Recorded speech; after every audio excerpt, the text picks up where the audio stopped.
Salam sejahtera, saudara-saudari yang terkasih di dalam nama Yesus Kristus. Selamat pagi dan berkah dalam. Semoga damai, kasih, dan karunia Roh Kudus selalu melimpah di dalam hati dan kehidupan kita semua. Pada kesempatan hari ini, Jumat, tanggal 20 November 2020, bersama saya Aris Wahyu dari SMP Maria Immaculata Marsudirini, Yogyakarta, akan menyampaikan bacaan Injil dan renungan. Tetapi sebelum mendengarkan firman Tuhan, marilah kita bersama-sama membuat tanda kemenangan Kristus. Dalam nama Bapa, Putra, dan Roh Kudus. Amin. Saudara-saudari yang terkasih, bacaan Injil pada hari ini diambil dari Injil Lukas, bab atau pasal 19, ayat 45 sampai dengan ayat 48.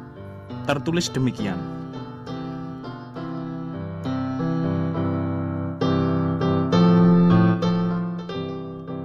Lalu Yesus masuk ke bait Allah, dan mulailah ia mengusir semua pedagang di situ. Katanya kepada mereka, "Ada tertulis, rumahku adalah rumah doa, tetapi kamu menjadikannya sarang penyamun." Tiap-tiap hari ia mengajar di dalam bait Allah. Imam-imam kepala dan ahli-ahli Taurat, serta orang-orang terkemuka dari bangsa Israel, berusaha membinasakan dia. Tetapi mereka tidak tahu bagaimana harus melakukannya, sebab seluruh rakyat terpikat kepadanya dan ingin mendengarkan dia. Demikianlah Injil Tuhan.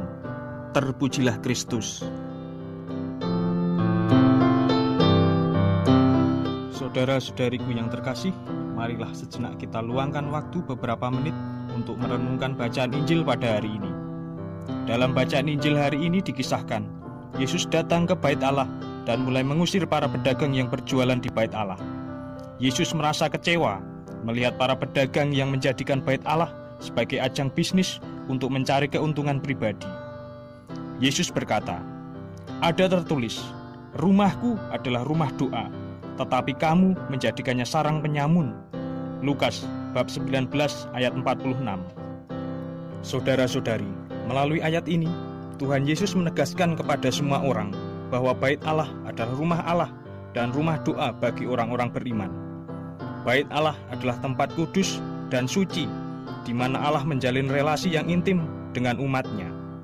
Di dalam rumah doa inilah firman Tuhan diperdengarkan dan direnungkan. Tetapi bait Allah telah berubah fungsi menjadi ajang bisnis, bahkan dipergunakan pula oleh musuh-musuh Yesus, yaitu imam-imam kepala dan para ahli Taurat, untuk merancang rencana jahat untuk membinasakan Yesus. Tuhan Yesus ingin mengembalikan bait Allah ke fungsi semula, yaitu sebagai rumah Allah dan rumah doa. Saudara-saudari, sama halnya dengan bait Allah, demikian juga dengan gereja. Kita sebagai umat Kristiani harus bisa menempatkan gereja sebagai tempat yang suci dan kudus, karena gereja adalah tempat perjumpaan kita dan saudara-saudara seiman dengan Allah Bapa. Di dalam gereja, masihkah kita punya kebiasaan sibuk bermain dengan HP?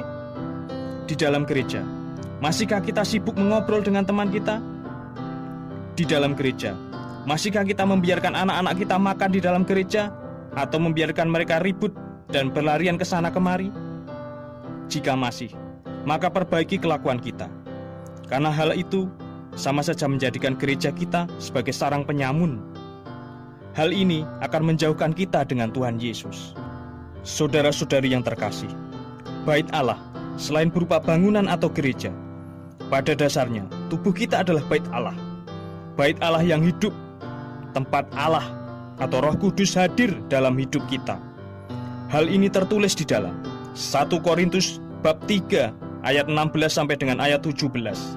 Tertulis demikian, "Tidak tahukah kamu bahwa kamu adalah bait Allah dan bahwa Roh Allah diam di dalam kamu?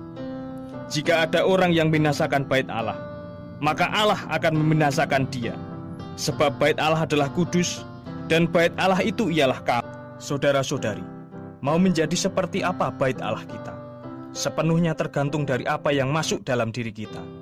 Jika kebiasaan baik yang masuk dalam tubuh kita, maka pada akhirnya yang keluar dari tubuh kita adalah kebaikan juga.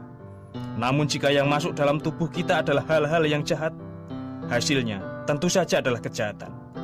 Maka dari itu saudara-saudari yang terkasih, kita harus menjaga kesucian bait Allah yang bersemayam di dalam diri kita.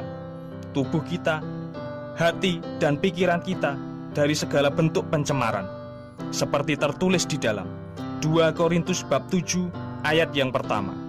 Saudara-saudaraku yang kekasih, karena kita sekarang memiliki janji-janji itu, marilah kita menyucikan diri kita dari semua pencemaran jasmani dan rohani, dan dengan demikian menyempurnakan kekudusan kita dalam takut akan Allah. Saudara-saudari yang terkasih, seperti apa pencemaran jasmani dan rohani itu? Mari sejenak kita ulas bersama. Yang pertama, pencemaran jasmani. Pencemaran jasmani adalah segala hal yang dapat mencemari kesehatan jasmani atau tubuh kita. Kalau kita terlalu berlebihan makan atau minum yang terlalu manis, tentu akan menyebabkan penyakit diabetes. Kalau kita berlebihan mengonsumsi minuman beralkohol atau makanan kemasan yang serba instan, tentu lambung, hati, dan ginjal kita akan bermasalah. Kalau kita terlalu sering merokok, tentu paru-paru kita akan bermasalah. Kalau kita terlalu sering makan makanan yang berminyak atau berkolesterol tinggi, seperti daging merah dan jeroan hewan seperti babat, usus, tentu akan menyebabkan kolesterol di tubuh kita menjadi tinggi dan akan mengakibatkan penyakit hipertensi, jantung, dan stroke. Yang kedua, saudara-saudari, adalah pencemaran rohani. Pencemaran rohani adalah segala hal yang dapat mencemari rohani kita, hati kita, dan pikiran kita. Hal ini tertulis dalam Galatia bab 5 ayat 19 sampai dengan ayat 21. Percabulan, kecemaran, hawa nafsu, penyembahan berhala, sihir, perseteruan, perselisihan, iri hati, amarah, kepentingan diri sendiri, percidraan, roh pemecah, kedengkian, kemabukan, pesta pora, dan sebagainya. Itu semua adalah bentuk pencemaran rohani. Saudara-saudariku yang terkasih, masihkah kita hidup dalam pencemaran jasmani dan rohani? Jika masih, mari bersama-sama kita bertobat. Bertobat secara jasmani dan rohani dari segala bentuk pencemaran yang dapat merusak jasmani dan rohani kita.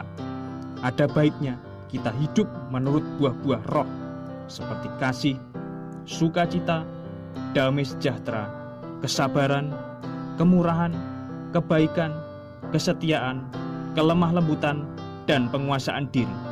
Galatia bab 5 ayat 22 sampai dengan ayat 23. Apabila kita sudah bertobat secara jasmani dan rohani, niscaya bait Allah hidup kita akan menjadi bersih dan layak untuk menerima kehadiran Roh Allah yang kudus di dalam hidup kita. Saudara-saudari yang terkasih, mari kita tutup permenungan kita pagi hari ini dengan doa singkat. Allah, Bapa yang Maha Kasih, kami mengucap syukur atas pagi hari yang indah ini.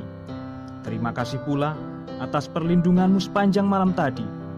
Sertailah dan berkatilah kami sepanjang hari ini.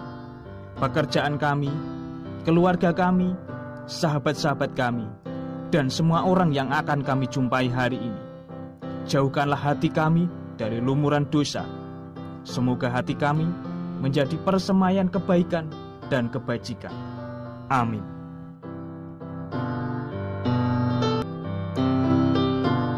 Saudara-saudari yang terkasih, demikianlah bacaan Injil dan renungan pada hari ini. Silahkan lanjutkan kegiatan Anda hari ini. Belajar, bekerja, dan berdoalah selalu. Lakukanlah itu demi kemuliaan Tuhan dan kebaikan bersama. Semoga seluruh aktivitas yang kita lakukan pada hari ini senantiasa dilindungi, dibimbing, dan diberkati oleh Allah yang Maha Kuasa, dalam nama Bapa, Putra, dan Roh Kudus. Amin.